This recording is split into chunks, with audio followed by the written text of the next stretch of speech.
Okay, if you want to import the cutting file from outside using the JPEG or PNG format, right?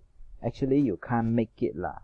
So, like you try to adjust the fill and stroke and paint, stroke paint, it doesn't change anything because it's an image lah. So no matter, even though it's a red color, if you open it, it still show as a engraved lah. So to do this, you need to select the image and then go to the path. The outside there got one thing called path, and then choose the trace bitmap. Okay, on the trace bitmap here, the scanning, you need to choose the center line tracing lah.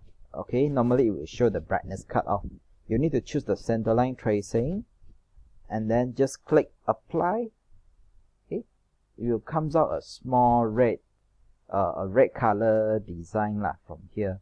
So now I resize the page and then save it to do a comparison lah.